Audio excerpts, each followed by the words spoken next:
Buenas tardes, queridos jóvenes. Vamos a dar continuidad al tema número 7, que corresponde a trastornos de los glóbulos rojos. La anterior clase nos habíamos quedado en la clasificación de las anemias y vamos a empezar por la anemia por pérdida de sangre. Esta puede ser por pérdida de sangre aguda o puede ser por pérdida de sangre crónica, ¿ya? La anemia debido a una hemorragia se produce cuando la pérdida de glóbulos rojos es superior a su producción, o sea, estamos perdiendo más que lo que producimos. Y cuando se pierde sangre, el cuerpo absorbe agua rápidamente de los tejidos que están cerca al torrente sanguíneo. Esto con el fin de mantener los vasos sanguíneos llenos, ¿ya? Como resultado, la sangre se diluye y el hematocrito también va a reducir. Pero con el tiempo va a haber una sobreproducción de glóbulos rojos por parte de la médula ósea y esta va a llegar a corregir esta anomalía. Ahora vamos a hacer una comparación de lo que es la pérdida de sangre aguda y la pérdida de sangre crónica. Como vemos en nuestra imagen, vamos a ver en este caso a la anemia aguda, que va a tener una etiología generalmente de traumatismo, puede ser también por una intervención quirúrgica, por una ruptura de vaso, que es lo que va a producir la anemia aguda, ¿verdad? Por la pérdida de sangre. Entonces, en la etiología es generalmente traumática. En la crónica vamos a ver que son pérdidas de sangre pequeñas pero continuas, que estas van a derivar del tubo digestivo, puede ser también de la menstruación, que en algunas personas, en algunas mujeres es abundante, o puede provenir también de las vías urinarias. Por ejemplo, en este caso vamos a mencionar a la pérdida de sangre cuando hay una úlcera gástrica, por ejemplo. ¿Qué sucede? Vamos perdiendo sangre por esta úlcera, por la laceración de esta úlcera, de manera continua, pero en pocas cantidades. A esto se denomina, las heces con sangre se denominan melena, pero esta sangre a veces es poco percibida por las personas, entonces no se dan cuenta y esto se hace de manera crónica, pero la cantidad de sangre que se pierde es significativa. Por esa, por esa poca visibilidad que tiene esta sangre en las heces o en las vías urinarias cuando hay pérdida de sangre por esta vía, se denomina sangre oculta. Son más difíciles de percibir, pero son las más comunes, ¿ya? También vamos a poder observar que el volumen sanguíneo en la aguda sí está afectada. En cambio, en la crónica no significativamente. La deficiencia de hierro en la anemia aguda, por una hemorragia aguda más bien, no está presente. En cambio, en la crónica sí, porque es de larga data. El hematocrito está casi siempre normal en la aguda y en la crónica está disminuido. El recuento del linfocitario en la aguda está aumentada y en la crónica se encuentra de forma normal. Las plaquetas lo propio. En la aguda se encuentran aumentadas y en la crónica se encuentran de forma normal. Ahora vamos a ver esta tablita que nos demuestra qué cantidad nos va a determinar la hipovolemia, si es nula, leve, moderada o severa. La leve, por ejemplo, no es tan significativa. Vamos a empezar o la nula más bien. La leve ya tiene significación clínica y vamos a ver. ¿Cuándo se considera una hipovolemia leve? Cuando hay una pérdida de sangre del 15 al 25%. Más o menos estamos hablando de unos 750 a 1250 ml, ¿ya? En esta vamos a ver en los pacientes una taquicardia leve, una hipotensión ortostática, vamos a ver una frialdad ligera en pies y manos debido a la pérdida de sangre. En la moderada, se la considera moderada a partir del 25 a 35% de pérdida de sangre. Esta nos lleva a pensar que estamos perdiendo entre 1250 y 1750 ml. En esta vamos a observar una taquicardia, donde vamos a ver latidos de 100 a 120 por minuto. La presión arterial también va a descender a 100 milímetros de mercurio. Va a haber una disminución de la presión del pulso.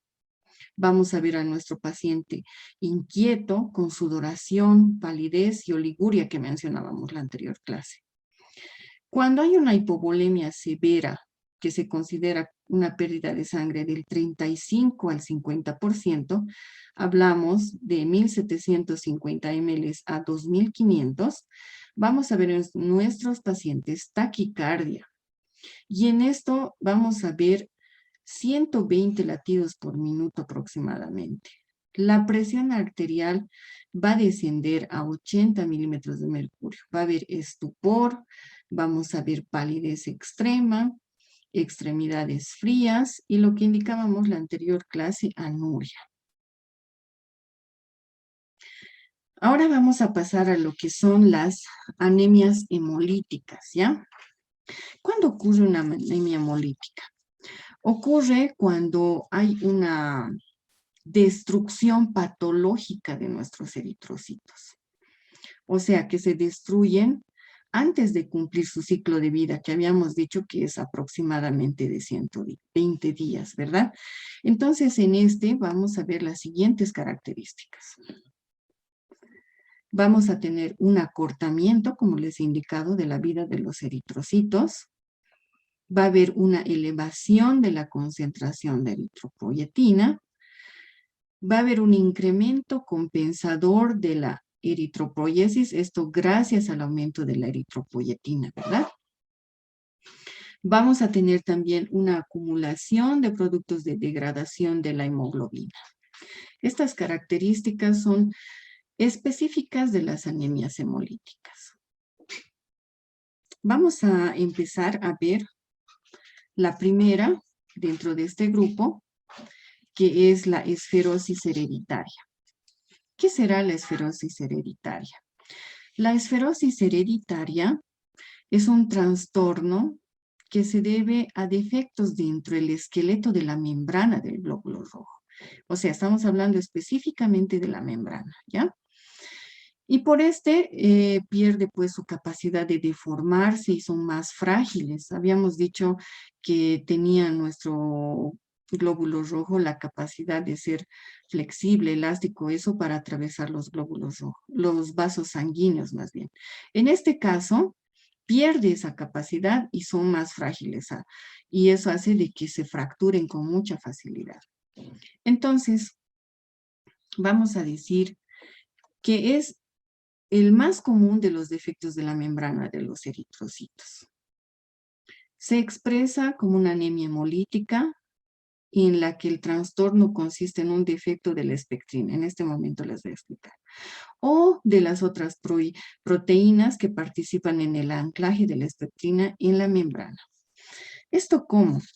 Estas proteínas que les acabo de mencionar, además de la anicurina, por ejemplo, la actina, la anaquirina, se ven mutadas estas proteínas de la membrana. Entonces, esto hace que nuestro eritrocito tenga esa patología, esa anomalía, vamos a decir, en su membrana, ¿ya? Entonces, vamos a ver lo siguiente.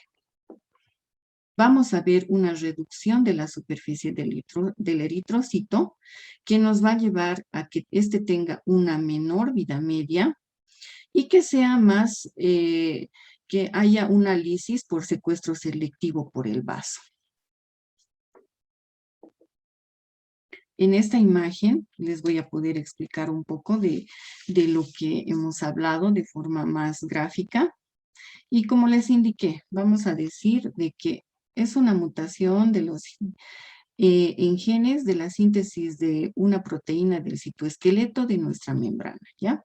Va a haber una mutación en el gen SPTA, donde se va a ver afectada la espectrina, mutación en el gen SPTB, donde se va a ver afectada la beta-espectrina, mutación en el gen EPB42, donde se va a ver afectada la proteína 42, Mutación en el gen SLC4A1, donde vamos a ver afectada la banda 3. Mutación en el gen ANK1, donde se va a ver afectada la anquirina. Y aquí vamos a poder observar lo siguiente. Ese gráfico nos muestra que estas mutaciones que han afectado a estas proteínas que les acabo de mencionar, ¿qué va a hacer? Que nuestro eritrocito pierda fragmentos de membrana. Ahora sí. Entonces, vamos a ver acá. Entonces, nuestro eritrocito, como vemos, de esta forma, pierde fragmentos de membrana. Y para acomodarse a esta situación, como vamos viendo, pierde uno, pierde dos, se va acortando. Y es de esta forma que llega a tener la forma de esfera. Por este motivo se ve reducido de tamaño y también se ve afectada la elasticidad, la plasticidad. Y por tal motivo también se hace más frágil, se torna más frágil de lo normal. ¿Cuáles serán las manifestaciones clínicas características de esta patología? Vamos a ver 3. Vamos a ver a la anemia, a la ictericia y a la esplenomegalia. ¿Por qué se dará una anemia? Se da debido a la ruptura de gran cantidad de eritrocitos. Ya lo hemos mencionado el por qué, ¿no? También se da ictericia. ¿Por qué? Porque al romperse estos glóbulos rojos que les acabo de mencionar, liberan hemoglobina y esta hemoglobina reacciona en la sangre y se convierte en bilirrubina. Entonces, a alta cantidad de bilirrubina tenemos ictericia. Y la esplenomegalia, que se da como consecuencia de la congestión de los cordones de Bill-Jot o también esplénicos denominados así, y esto hace que el aumento del número de fagocitos que necesita el vaso para fagocitar estos esferocitos hace que haya un aumento de tamaño en el vaso.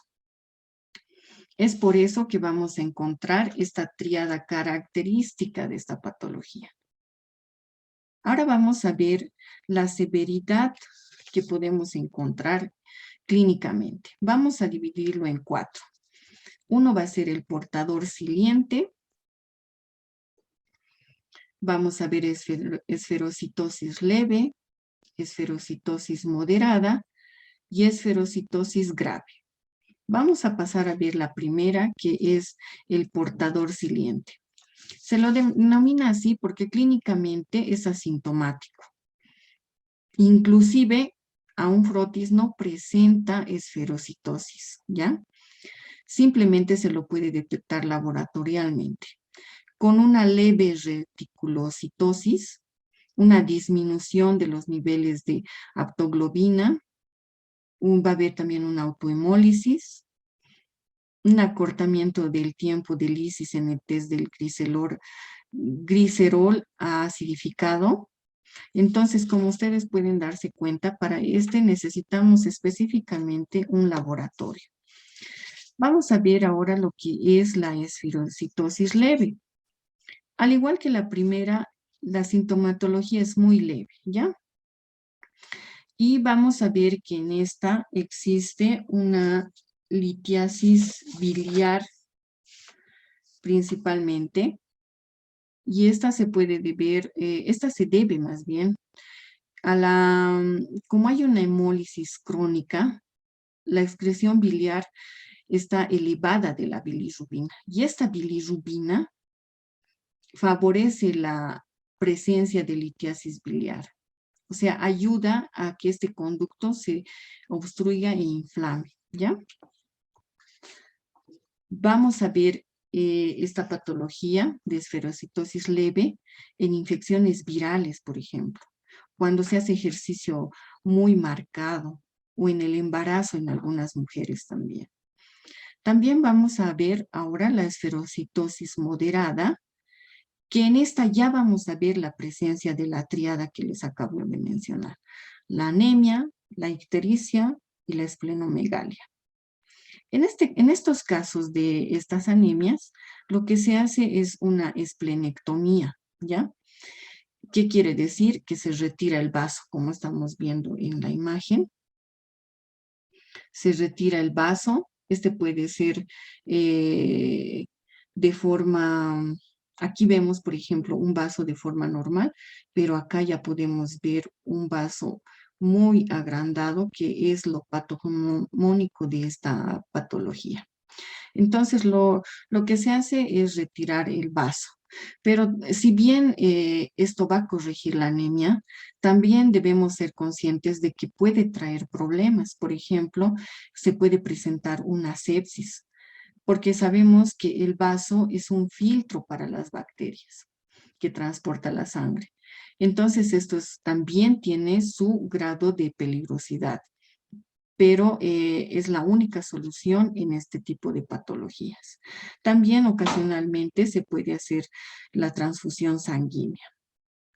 Y en la esferocitosis grave también se presenta la triada que habíamos de mencionar, la triada clínica que hemos visto, pero lo que agrava la situación en este caso es que aunque se haga la esplenectomía, esta anemia no mejora por completo, a diferencia de la esferocitosis moderada.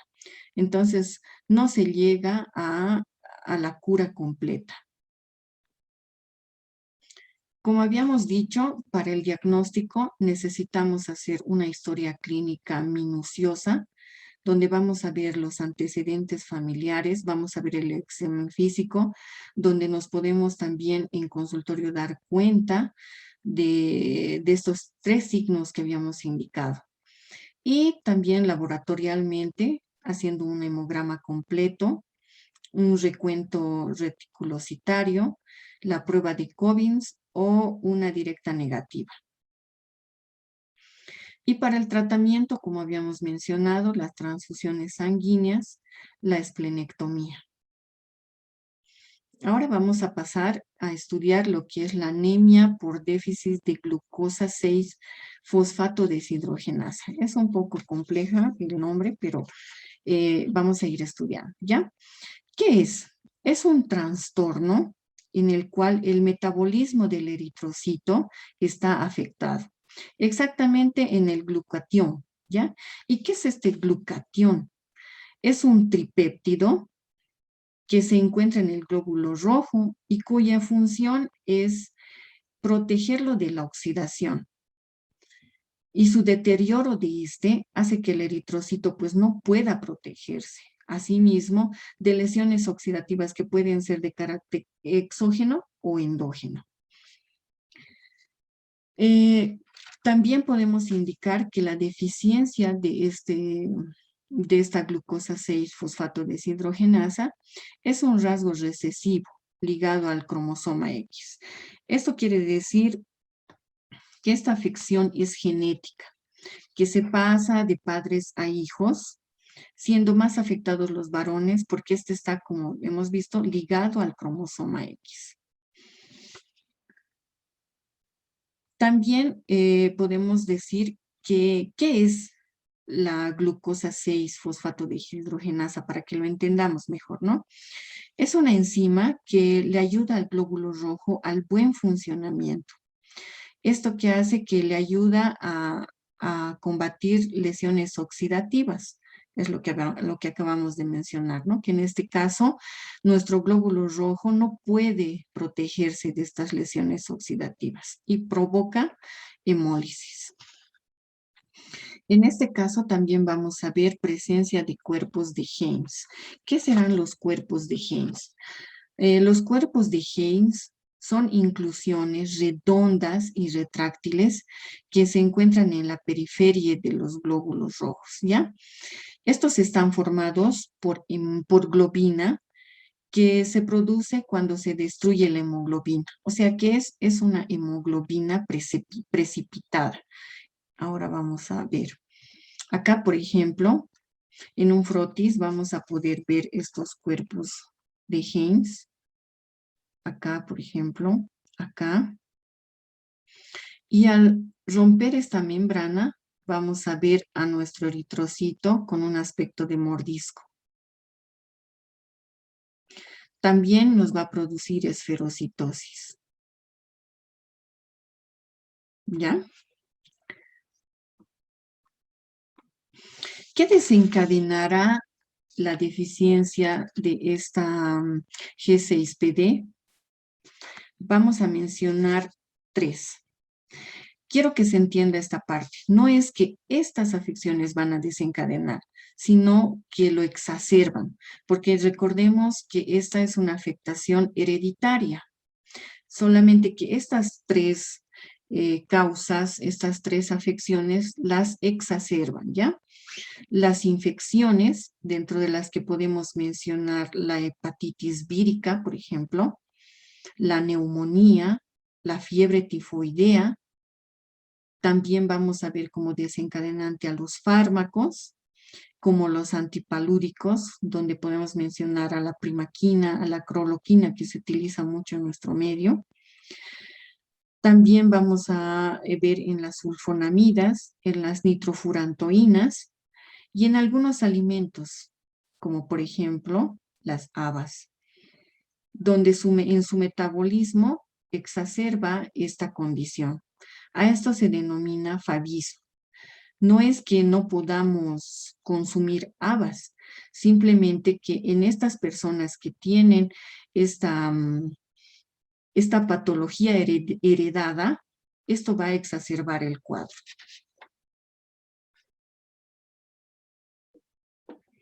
¿Cuáles serán los métodos de diagnóstico para ver si tenemos esta patología? Una PCR, una secuenciación directa, electroféresis en gel, técnicas semicuantitativas, la prueba de tinte de decoloración, la fluorescencia in situ.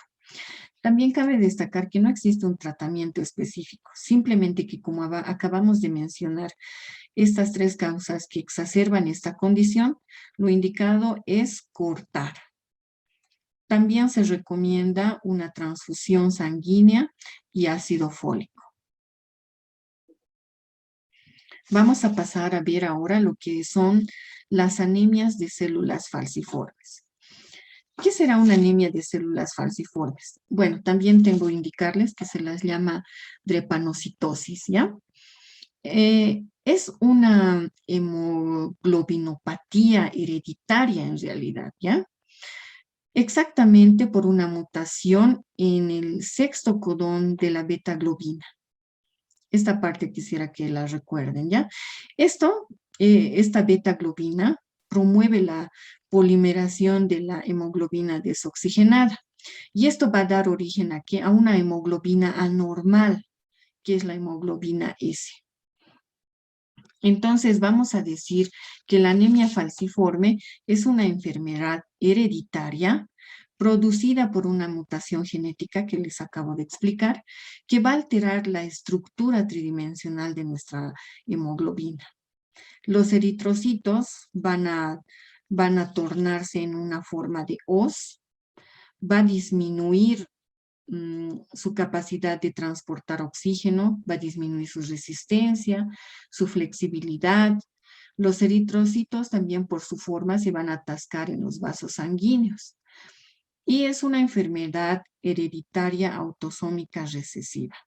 Así como podemos observar en esta imagen, nuestra célula nuestro eritrocito va a tener esta forma, denominándose célula falciforme.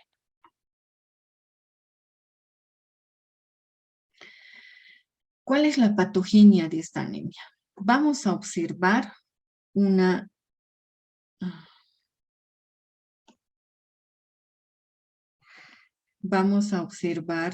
hemólisis crónica.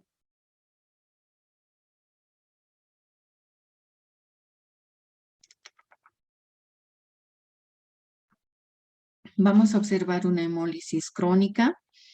Vamos a observar oclusiones microvasculares. Vamos a observar también lesión tisular. Todas estas son consecuencias de la tendencia de la hemoglobina S de apilarse una sobre otra cuando están desoxigenadas, ¿ya?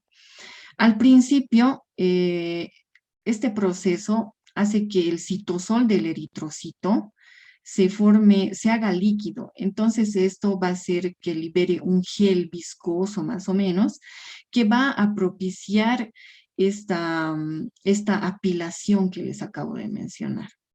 Con la desoxigenación continuada, estas moléculas de hemoglobina mutada S hacen que se engranen largas filas como agujas dentro de nuestro eritrocito. Entonces, esto va a producir una forma distorsionada y vamos a llegar a esta forma de hoz que les acabo de mencionar. ¿Y esto qué va a hacer? Como observamos en la imagen, esto va a hacer que estas células que han cambiado de forma, por lo que les acabo de mencionar, en el trayecto que van viajando, llega un momento en que se atascan. Por eso es que ocurre esta oclusión microvascular. ¿Y esto qué va a producir? Va a producir isquemia, ¿verdad? ¿Cuáles serán ahora los signos y los síntomas? Vamos a encontrar anemia, vamos a encontrar episodios de dolor, vamos a encontrar hinchazón de pies y manos, infecciones recurrentes, retraso de crecimiento, problemas de visión. En cuanto a la anemia, sabemos que las células falciformes se rompen fácilmente y mueren, dejando así pocos glóbulos rojos en el torrente sanguíneo. Estas células falciformes viven aproximadamente de 10 a 20 días nada más. Eso hace que se produzca la anemia. Y los episodios de dolor, o también denominados crisis de dolor, son episodios de lesiones hipóxicas, lo que habíamos visto, ¿verdad? Por esta obstrucción microvascular que acabamos de mencionar. Estas crisis de dolor son un síntoma muy importante en esta anemia. El dolor se manifiesta cuando los glóbulos rojos bloquean el flujo sanguíneo y estos pueden afectar tanto a vasos sanguíneos del pecho, por ejemplo, del abdomen, de las articulaciones. Podemos ver también en los huesos. Y esto va a variar de intensidad y de duración, puede durar unas horas hasta semanas.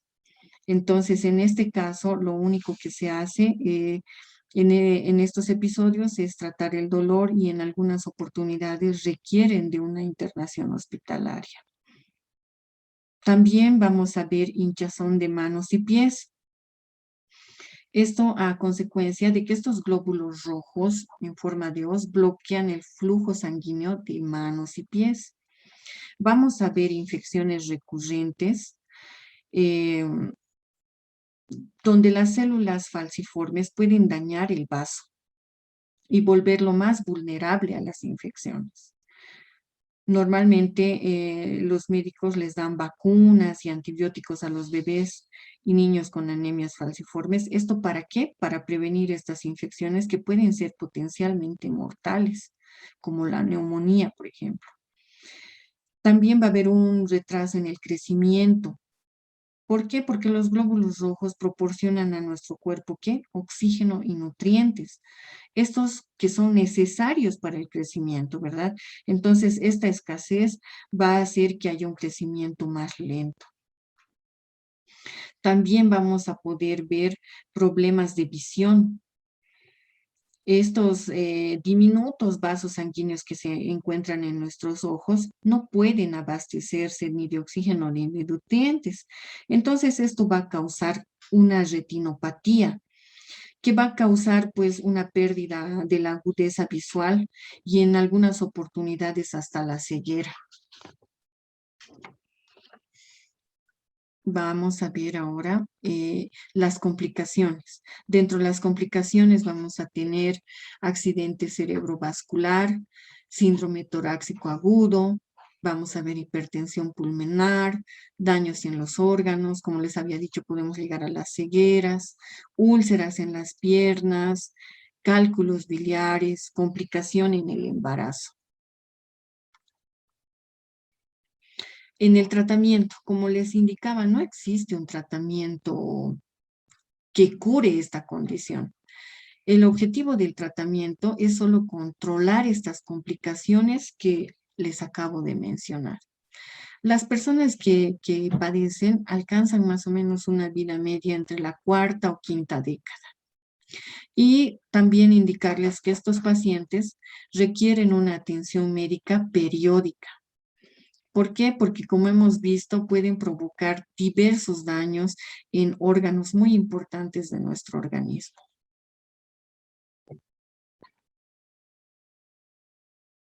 Vamos a continuar con lo que son las talasemias.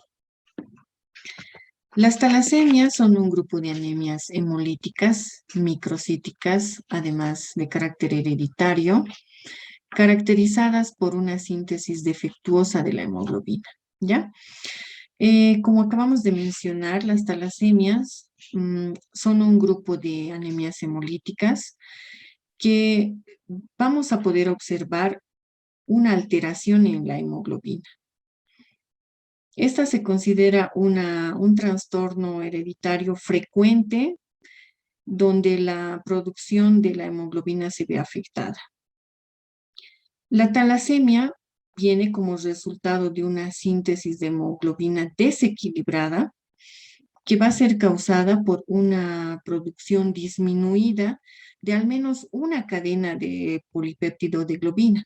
Eso ahorita vamos a poder entender mejor cuando repasemos un poquito lo que es la estructura de la hemoglobina. Bueno,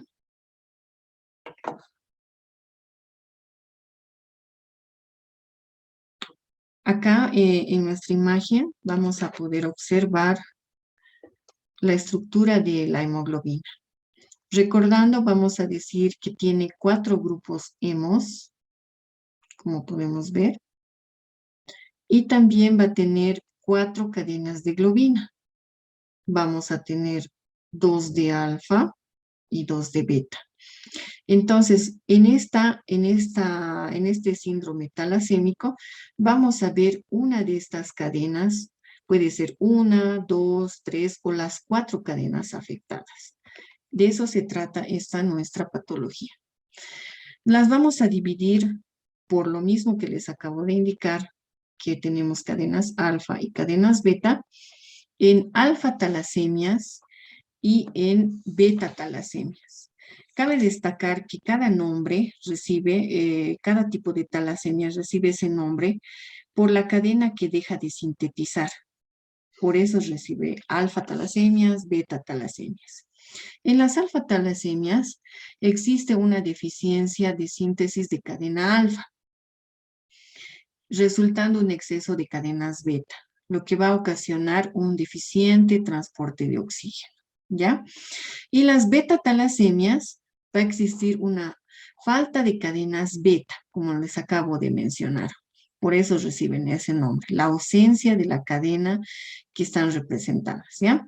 En las beta talasemias, nuevamente, existe una falta de cadenas beta y un exceso de cadenas alfa, que van a formar agregados insolubles que se adhieren a la membrana de los eritrocitos. En esos 2 grandes grupos se divide, pero estos a su vez se dividen, por ejemplo, las alfa talasemias, vamos a ver grave y en otro caso la mayor. La talasemia, la alfa talasemia grave, por ejemplo, sufre una mutación de la cadena alfa y esto tomar en cuenta, ojo, en el cromosoma 16, ¿ya? Se ven afectadas 3 de los genes en esta talasemia. Esta va a causar una talasemia grave, caracterizada por la mayoría de hemoglobinas con 3 cadenas beta y una sola de alfa globina. Los afectados cursan con hemólisis intravascular que esta va a causar una anemia grave con síntomas más severos.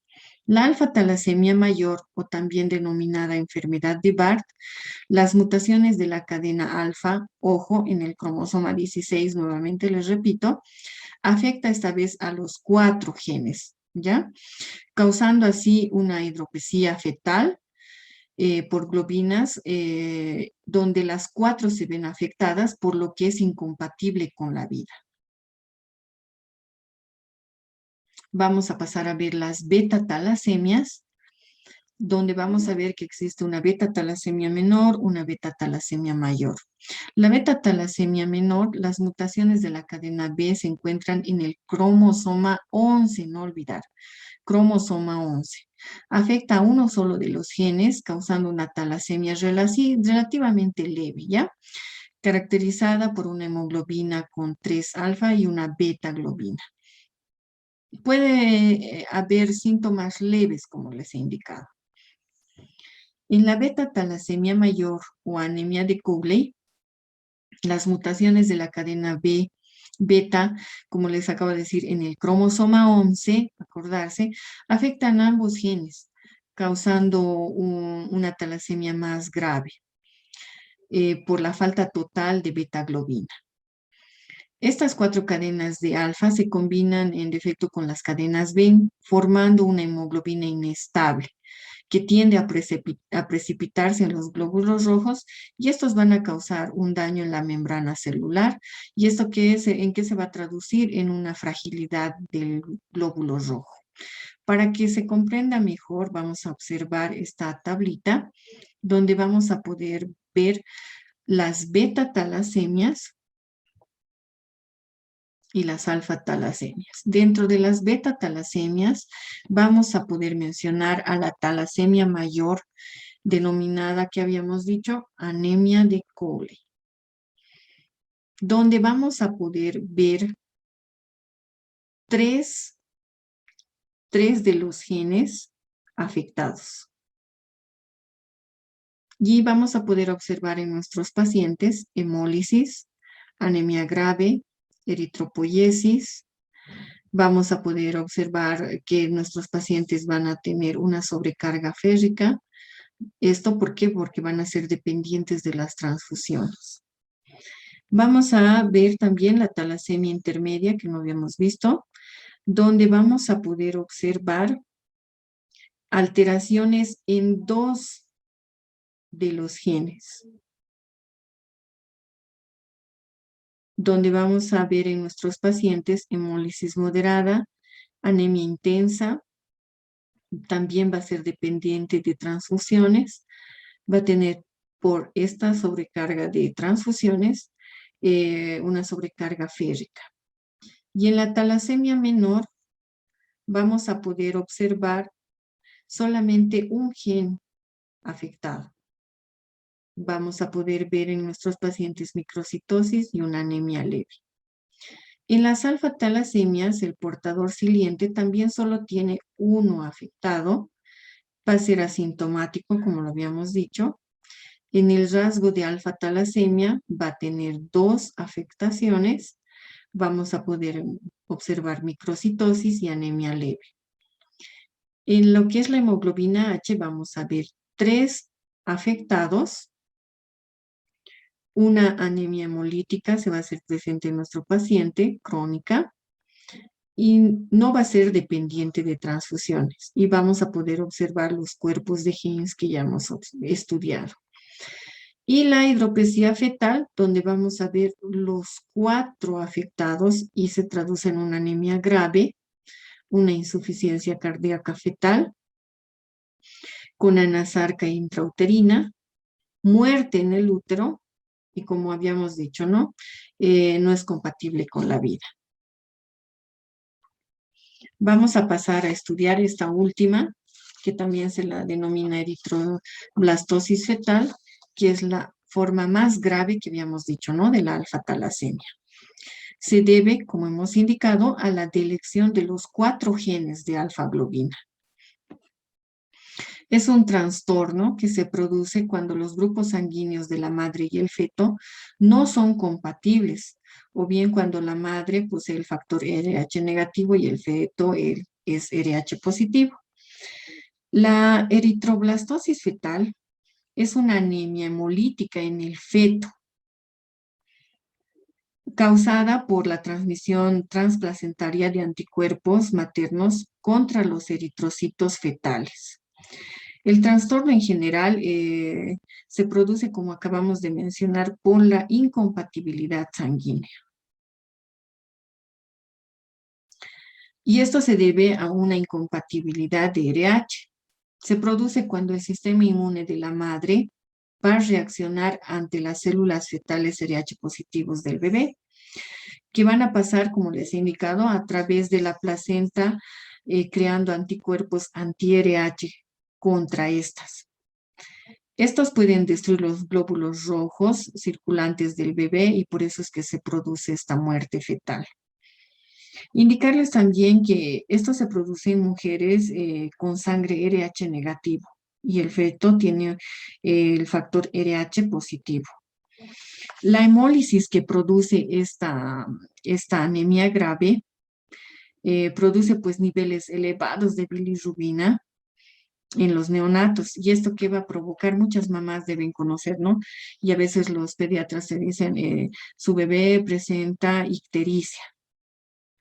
Pero cuando esta ictericia es muy grave, que se denomina encefalopatía hiperbilirrubínica, que es el kernicterus, que es lo más grave que puede suceder, en esta vamos a poder observar daño cerebral, también puede haber pérdida auditiva, pérdida visual en estos fetos que van a lograr sobrevivir. ¿Cuál será el tratamiento? El tratamiento sí es posible haciendo una transfusión de sangre al feto. Esto se hace muy pocas veces a través del cordón umbilical, pero sí es un tratamiento posible. O también se puede provocar un parto prematuro, pero esto siempre viendo que los pulmones del bebé estén ya resistentes y pueda sobrevivir, o sea, pueda subsistir teniendo una respiración normal. Vamos a ahora estudiar lo que es la hemoglobinuria paroxística nocturna. ¿Qué será esta enfermedad? Es una enfermedad que se produce por la mutación en el gen del grupo A de complementación del fosfatidilinositol glucano, ¿ya? Que es conocido como PIGA.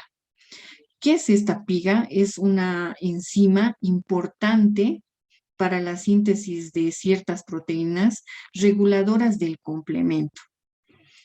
Este complemento que regula el complejo de ataque de membrana del glóbulo rojo. Es por eso que existe lisis en estos eritrocitos.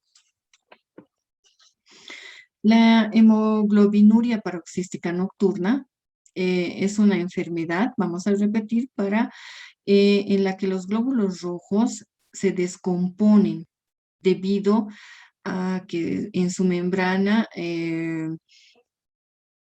existe esta disminución de lo que acabamos de decir del PIGA, lo que va a producir una anemia hemolítica crónica. Requiere para su desarrollo dos factores importantes. Esta mutación somática del gen XPIGA que les acabo de mencionar y un microambiente medular hipoplásico anormal. Entonces, ya sabemos, esta se debe a una mutación de este gen del grupo A.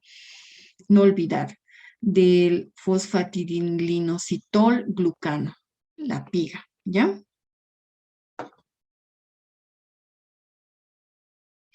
¿Cuáles serán los signos y síntomas característicos de estos? Es la hemoglobinuria, la trombosis, la ictericia, la leucopenia, la esplenomegalia, el dolor abdominal, dolor de espalda, cefalea. ¿Por qué se llamará nocturna? Y aquí va la explicación, ¿no?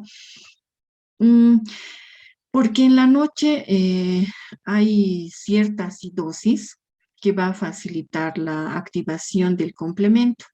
Entonces se va a provocar una crisis hemolítica. Y ahí es donde vamos a ver la hemoglobinuria, que es la presencia de hemoglobina en la orina. Cuando el pacientito va y evacúa, vamos a encontrar una orina oscura en la mañana. Entonces, durante el día esta condición, esta acidosis va bajando y la orina se va haciendo más clara. Es por eso que se dice mañanas oscuras, atardeceres amarillos en esta enfermedad. Y las células sanguíneas de la hemoglobinuria paroxística nocturna son deficientes estas tres proteínas, tomar en cuenta. La CD55, la CD59 y la C8. La CD55, por ejemplo, es el factor acelerador de la descomposición. El CD59 es un inhibidor de la membrana y el C8 es una proteína de unión, siendo las más características la CD59, ¿ya? Para el diagnóstico vamos a necesitar una prueba de HAM, donde vamos a poder ver laboratorialmente pancitopenia, aumento de reticulocitos, elevación de la bilirrubina, descenso de la aptoglobina. Y por último, vamos a ver lo que es la anemia hemolítica autoinmunitaria.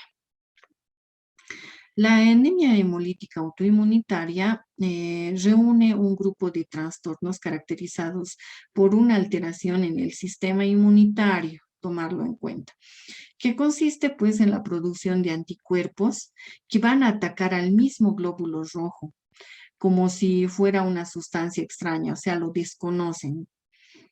Este se presenta a cualquier edad, puede deberse a algunas enfermedades como el lupus, por ejemplo, el linfoma. También podemos decir que esta patología también tiene carácter idiopático, porque muchas de las, exactamente, vamos a decir, no exactamente, aproximadamente en la mitad de los casos, no se puede determinar la causa. Por eso es que decimos que también tiene un carácter idiopático. Esta se va a dividir en dos: la anemia hemolítica por anticuerpos calientes y la anemia hemolítica por anticuerpos fríos. Vamos a estudiar primero a la anemia hemolítica por anticuerpos calientes. Estos anticuerpos calientes se dan con mayor actividad hemolítica exclusivamente a partir de los 337 grados centígrados, ¿ya? Y estos van a formar anticuerpos como la inmunoglobulina G. Son incompletos, nunca producen aglutinación espontánea de eritrocitos. También vamos a decir que existe una hemólisis predominantemente extravascular. Esta se produce en el vaso, donde vamos a... Buenas tardes, queridos jóvenes. Vamos a dar continuidad al tema número 7, que corresponde a trastornos de los glóbulos rojos. La anterior clase nos habíamos quedado en la clasificación de las anemias y vamos a empezar por la anemia por pérdida de sangre. Esta puede ser por pérdida de sangre aguda o puede ser por pérdida de sangre crónica, ¿ya? La anemia debido a una hemorragia se produce cuando la pérdida de glóbulos rojos es superior a su producción. O sea, estamos perdiendo más que lo que producimos. Y cuando se pierde sangre, el cuerpo absorbe agua rápidamente de los tejidos que están cerca al torrente sanguíneo. Esto con el fin de mantener los vasos sanguíneos llenos, ¿ya? Como resultado, la sangre se diluye y el hematocrito también va a reducir. Pero con el tiempo va a haber una sobreproducción de glóbulos rojos por parte de la médula ósea y esta va a llegar a corregir esta anomalía. Ahora vamos a hacer una comparación de lo que es la pérdida de sangre aguda y la pérdida de sangre crónica. Como vemos en nuestra imagen, vamos a ver en este caso a la anemia aguda, que va a tener una etiología generalmente de traumatismo, puede ser también por una intervención quirúrgica, por una ruptura de vaso, que es lo que va a producir la anemia aguda, ¿verdad? Por la pérdida de sangre. Entonces, en la etiología es generalmente traumática. En la crónica vamos a ver que son pérdidas de sangre pequeñas pero continuas, que estas van a derivar del tubo digestivo, puede ser también de la menstruación, que en algunas personas, en algunas mujeres es abundante, o puede provenir también de las vías urinarias. Por ejemplo, en este caso vamos a mencionar a la pérdida de sangre cuando hay una úlcera gástrica, por ejemplo. ¿Qué sucede? Vamos perdiendo sangre por esta úlcera, por la laceración de esta úlcera, de manera continua, pero en pocas cantidades. A esto se denomina, las heces con sangre se denominan melena, pero esta sangre a veces es poco percibida por las personas, entonces no se dan cuenta y esto se hace de manera crónica, pero la cantidad de sangre que se pierde es significativa.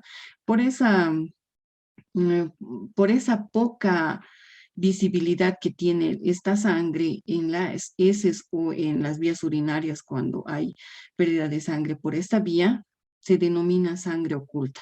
Son más difíciles de percibir, pero son las más comunes, ¿ya?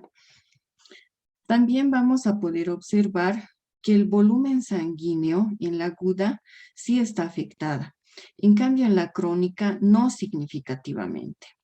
La deficiencia de hierro en la anemia aguda, por una hemorragia aguda más bien, no está presente. En cambio, en la crónica sí, porque es de larga data. El hematocrito está casi siempre normal en la aguda y en la crónica está disminuido. El recuento del linfocitario en la aguda está aumentada y en la crónica se encuentra de forma normal.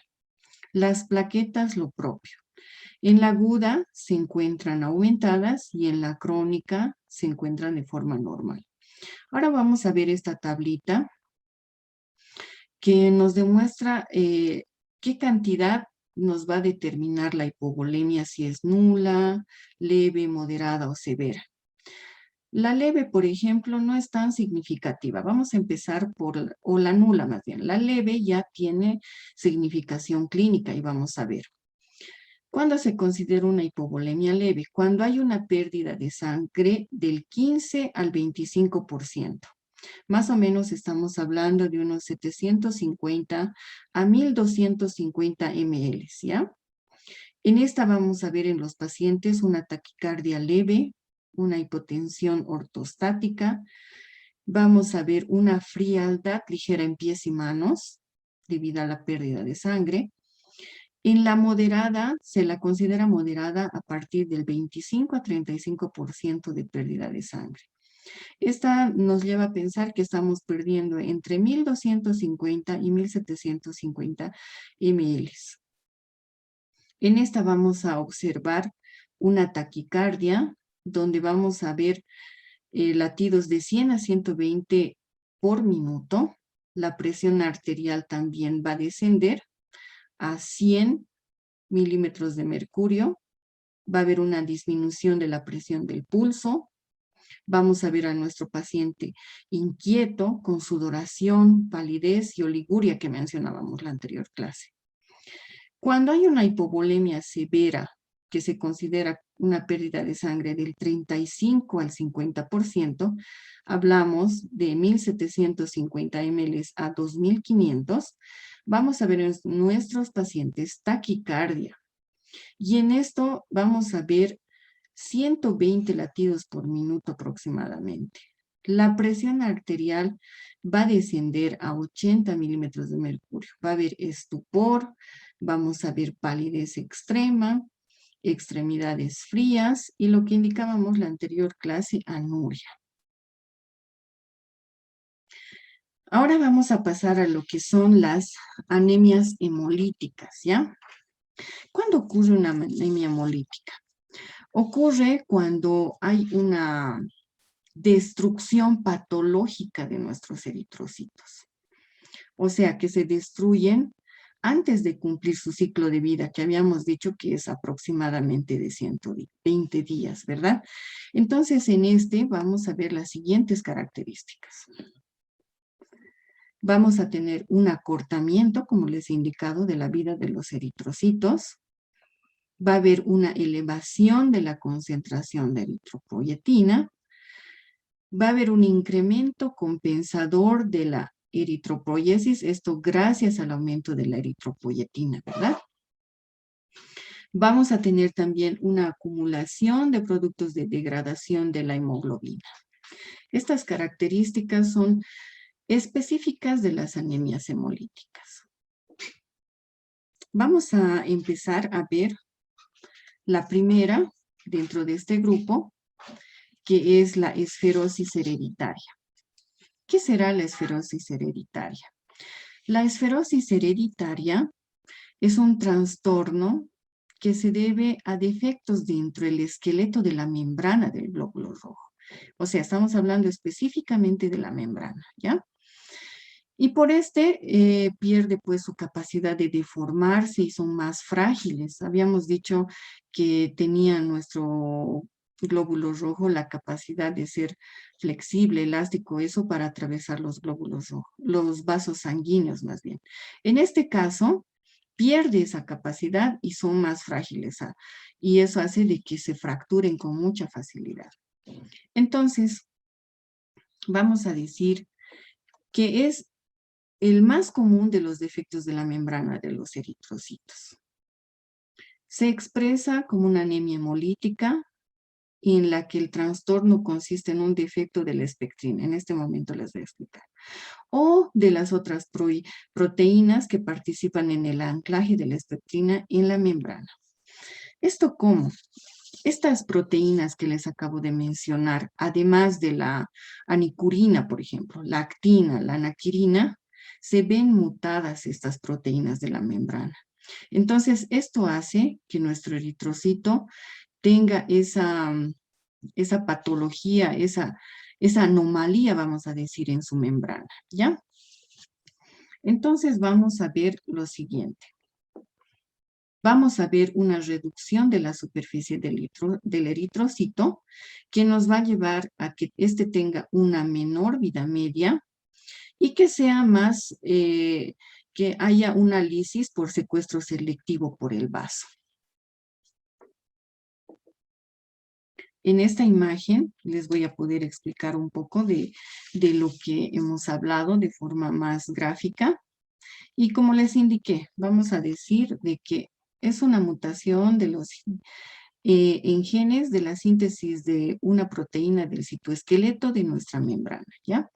Va a haber una mutación en el gen SPTA, donde se va a ver afectada la espectrina, mutación en el gen SPTB, donde se va a ver afectada la beta-espectrina, mutación en el gen EPB42, donde se va a ver afectada la proteína 42, mutación en el gen SLC4A1, donde vamos a ver afectada la banda 3, mutación en el gen ANK1, donde se va a ver afectada la anquirina, y aquí vamos a poder observar lo siguiente.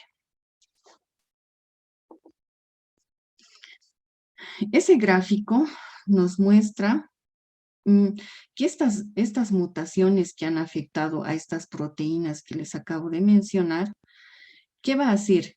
Que nuestro eritrocito pierda fragmentos de membrana. Ahora sí. Entonces, vamos a ver acá. Entonces, nuestro eritrocito, como vemos, de esta forma, pierde fragmentos de membrana.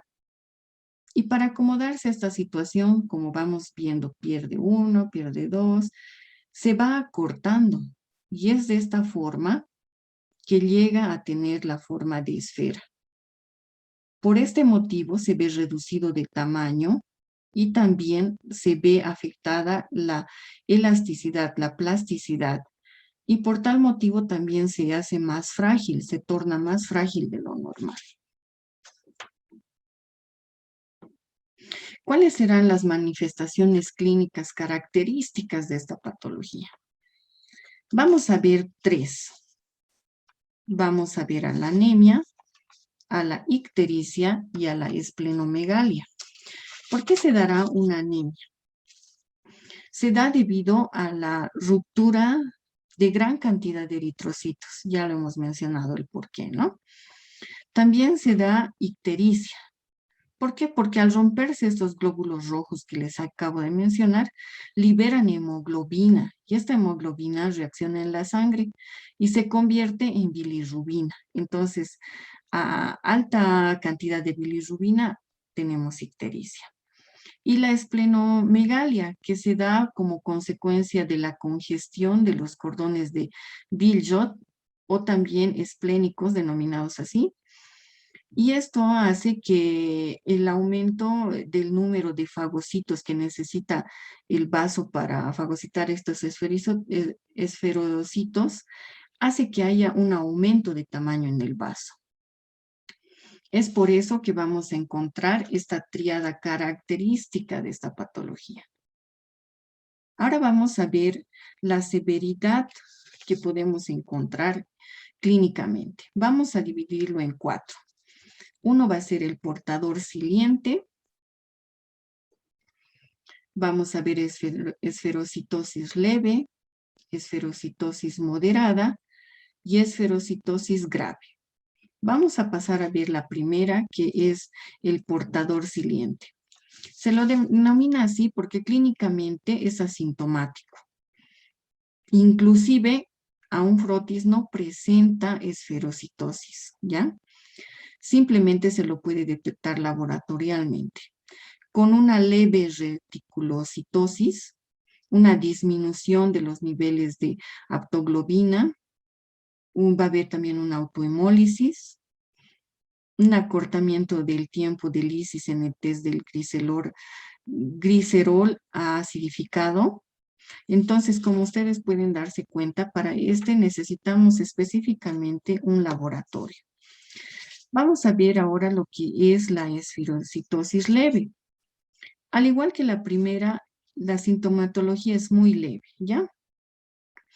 Y vamos a ver que en esta existe una litiasis biliar principalmente, y esta se puede deber, esta se debe más bien a como hay una hemólisis crónica, la excreción biliar está elevada de la bilirrubina, y esta bilirrubina favorece la presencia de litiasis biliar. O sea, ayuda a que este conducto se obstruya e inflame, ¿ya? Vamos a ver esta patología de esferocitosis leve en infecciones virales, por ejemplo, cuando se hace ejercicio muy marcado o en el embarazo en algunas mujeres también. También vamos a ver ahora la esferocitosis moderada, que en esta ya vamos a ver la presencia de la tríada que les acabo de mencionar. La anemia, la ictericia y la esplenomegalia. En estos casos de estas anemias, lo que se hace es una esplenectomía, ¿ya? ¿Qué quiere decir? Que se retira el vaso, como estamos viendo en la imagen. Se retira el vaso. Este puede ser de forma... Aquí vemos, por ejemplo, un vaso de forma normal, pero acá ya podemos ver un vaso muy agrandado, que es lo patognomónico de esta patología. Entonces, lo que se hace es retirar el vaso. Pero si bien esto va a corregir la anemia, también debemos ser conscientes de que puede traer problemas. Por ejemplo, se puede presentar una sepsis, porque sabemos que el vaso es un filtro para las bacterias que transporta la sangre. Entonces, también tiene su grado de peligrosidad. pero es la única solución en este tipo de patologías. También ocasionalmente se puede hacer la transfusión sanguínea. Y en la esferocitosis grave también se presenta la triada que habíamos de mencionar, la triada clínica que hemos visto, pero lo que agrava la situación en este caso es que aunque se haga la esplenectomía, esta anemia no mejora por completo, a diferencia de la esferocitosis moderada. Entonces, no se llega a la cura completa. Como habíamos dicho, para el diagnóstico necesitamos hacer una historia clínica minuciosa, donde vamos a ver los antecedentes familiares, vamos a ver el examen físico, donde nos podemos también en consultorio dar cuenta de estos 3 signos que habíamos indicado. Y también laboratorialmente, haciendo un hemograma completo, un recuento reticulocitario, la prueba de Cobbins o una directa negativa. Y para el tratamiento, como habíamos mencionado, las transfusiones sanguíneas, la esplenectomía. Ahora vamos a pasar a estudiar lo que es la anemia por déficit de glucosa 6-fosfato deshidrogenasa. Es un poco compleja el nombre, pero vamos a ir estudiando, ¿ya? ¿Qué es?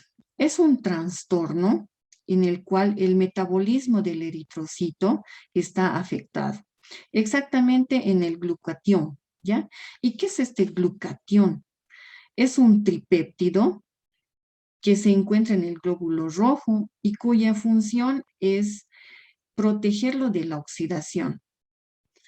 Y su deterioro de este hace que el eritrocito pues no pueda protegerse. Asimismo, de lesiones oxidativas que pueden ser de carácter exógeno o endógeno. También podemos indicar que la deficiencia de esta glucosa 6-fosfato deshidrogenasa es un rasgo recesivo ligado al cromosoma X. Esto quiere decir que esta afección es genética, que se pasa de padres a hijos, siendo más afectados los varones porque este está, como hemos visto, ligado al cromosoma X. También podemos decir que, ¿qué es la glucosa 6-fosfato deshidrogenasa? Para que lo entendamos mejor, ¿no?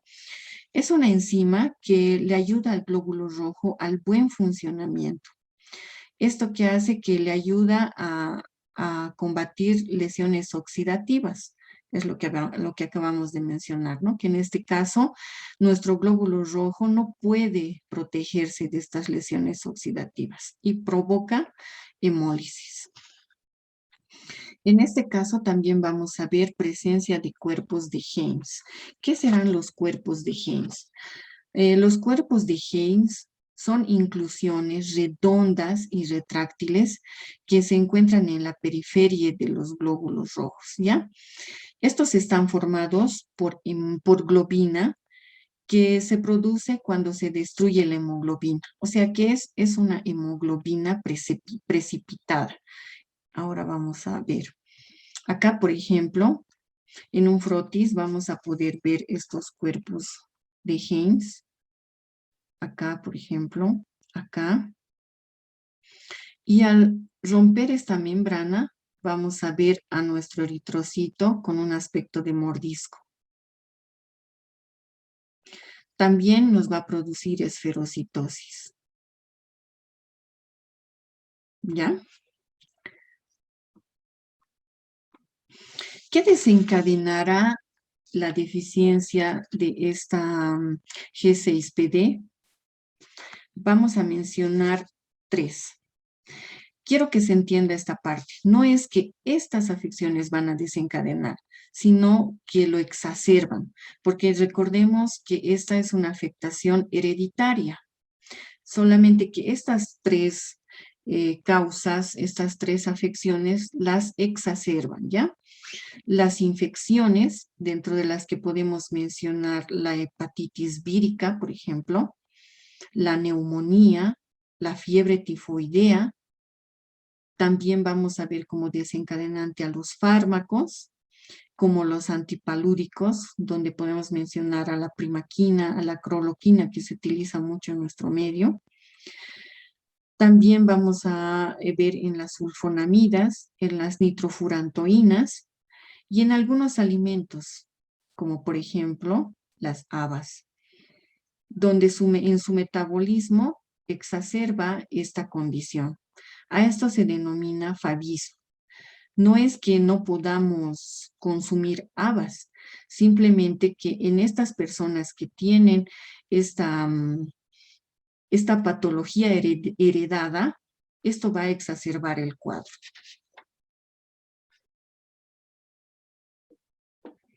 ¿Cuáles serán los métodos de diagnóstico para ver si tenemos esta patología? Una PCR, una secuenciación directa, electroféresis en gel, técnicas semicuantitativas, la prueba de tinte de decoloración, la fluorescencia in situ.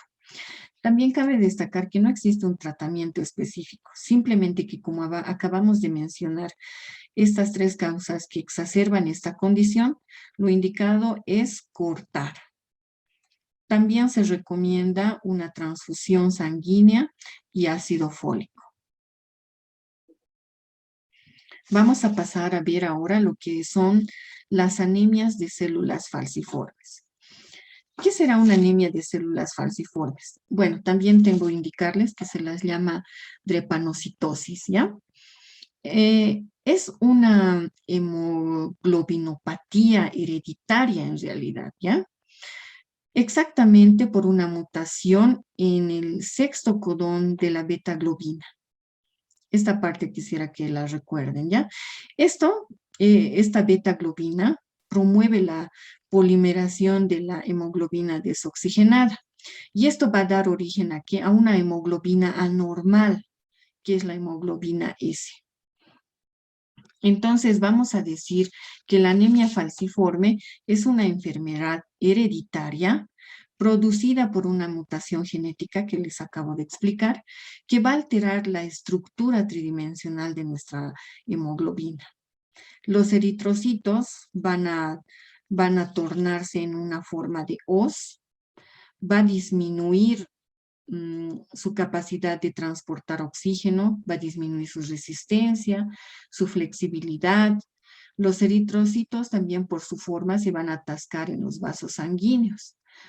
Y es una enfermedad hereditaria autosómica recesiva. Así como podemos observar en esta imagen, nuestra célula va a tener, nuestro eritrocito va a tener esta forma, denominándose célula falciforme.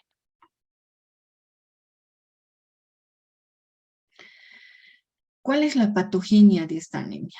Vamos a observar una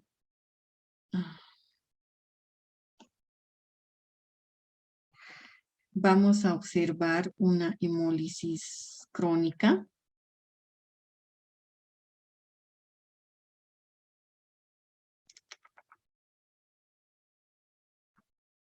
Vamos a observar una hemólisis crónica. Vamos a observar oclusiones microvasculares. Vamos a observar también lesión tisular. Todas estas son consecuencias de la tendencia de la hemoglobina S de apilarse una sobre otra cuando están desoxigenadas, ¿ya? Al principio, este proceso hace que el citosol del eritrocito se haga líquido. Entonces, esto va a hacer que libere un gel viscoso, más o menos, que va a propiciar esta apilación que les acabo de mencionar. Con la desoxigenación continuada, estas moléculas de hemoglobina mutada S hacen que se engranen largas filas como agujas dentro de nuestro eritrocito. Entonces, esto va a producir una forma distorsionada y vamos a llegar a esta forma de hoz que les acabo de mencionar. ¿Y esto qué va a hacer? Como observamos en la imagen, esto va a hacer que estas células que han cambiado de forma, por lo que les acabo de mencionar, en el trayecto que van viajando, llega un momento en que se atascan. Por eso es que ocurre esta oclusión microvascular. ¿Y esto qué va a producir? Va a producir isquemia, ¿verdad? ¿Cuáles serán ahora los signos y los síntomas?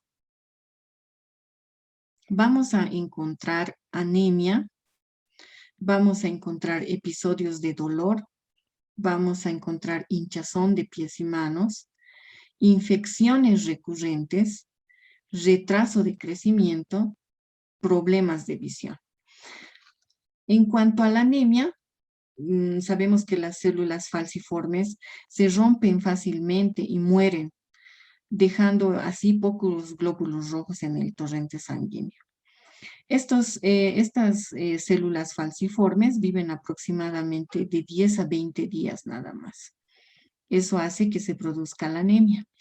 Y los episodios de dolor, o también denominados crisis de dolor, son episodios de lesiones hipóxicas, lo que habíamos visto, ¿verdad?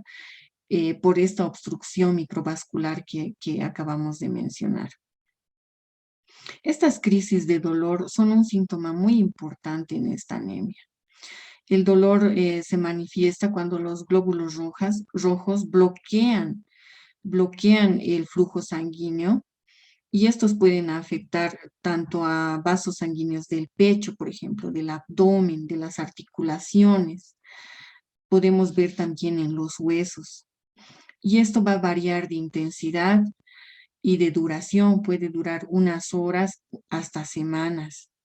Entonces, en este caso, lo único que se hace en estos episodios es tratar el dolor y en algunas oportunidades requieren de una internación hospitalaria.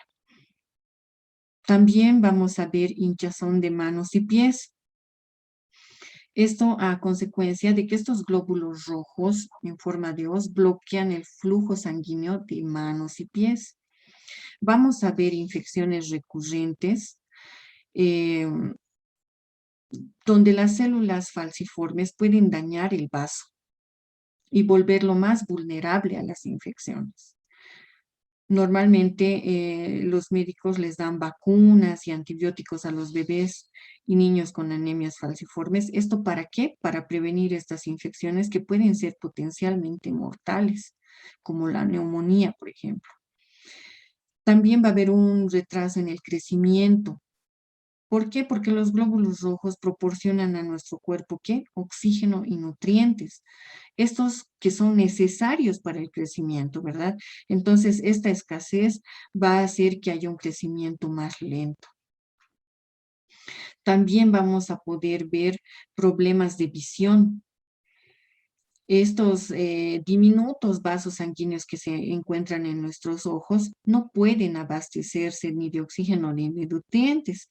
Entonces, esto va a causar una retinopatía, que va a causar pues una pérdida de la agudeza visual y en algunas oportunidades hasta la ceguera. Vamos a ver ahora las complicaciones. Dentro de las complicaciones vamos a tener accidente cerebrovascular, síndrome torácico agudo, vamos a ver hipertensión pulmonar, daños en los órganos, como les había dicho, podemos llegar a las cegueras, úlceras en las piernas, cálculos biliares, complicación en el embarazo. En el tratamiento, como les indicaba, no existe un tratamiento que cure esta condición. El objetivo del tratamiento es solo controlar estas complicaciones que les acabo de mencionar. Las personas que padecen alcanzan más o menos una vida media entre la cuarta o quinta década. Y también indicarles que estos pacientes requieren una atención médica periódica. ¿Por qué? Porque como hemos visto, pueden provocar diversos daños en órganos muy importantes de nuestro organismo.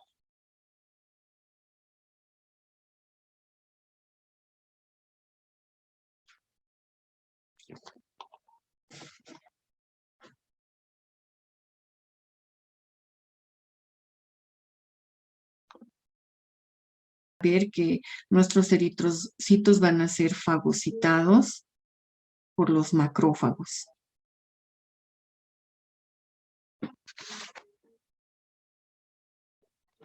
Hay dos tipos en esta que son de anticuerpos calientes. Los primarios o idiopáticos, en la que, como les acabo de mencionar, no existe una causa aparente, son idiopáticos. Y los secundarios, que vienen derivando de una enfermedad autoinmune. Puede ser el LES, por ejemplo, o infecciones virales como el VIH-Sida. También podemos verlo en síndromes linfoproliferativos como la leucemia linfática crónica o la enfermedad de Hodgkin. En el cuadro clínico vamos a ver a nuestros pacientes con una anemia hemolítica crónica, donde vamos a ver también la presencia de ictericia, síntomas graves, síntomas de anemia grave más bien, hepatoesplenomegalia, taquicardia. Y lo vamos a diagnosticar con el test de COMP. ¿Qué es el test de COMP? Este test es una prueba que busca anticuerpos en la membrana de nuestro eritrocito. Hay dos formas, puede ser directa o indirecta. En este caso nos indican directa, donde se demuestra la presencia de inmunoglobulinas G o del complemento sobre la membrana, como les había dicho. Este test busca anticuerpos en la membrana del eritrocito, como les acabo de explicar. Y vamos a ver a la anemia hemolítica autoinmunitaria de cuerpos fríos. Esta va a tener una actividad hemolítica a partir de los 22 grados centígrados y va a formar anticuerpos IgM, inmunoglobulina M, ¿ya? Presentes en el micoplasma o sífilis, también tiene carácter idiopático, también lo vamos a poder observar en el citomegalovirus, y se da por una crisis hemolítica al frío. El tratamiento para estos pacientes también consiste en una transfusión sanguínea, pero donde se debe tener cuidado de calentar relativamente la sangre. El tratamiento, como les acabo de indicar, es transfusión sanguínea, corticosteroides, la esplenectomía, evitar la exposición al frío e inmunosupresores. Bueno, en esta parte nos vamos a quedar y los espero el siguiente martes. Gracias por su atención.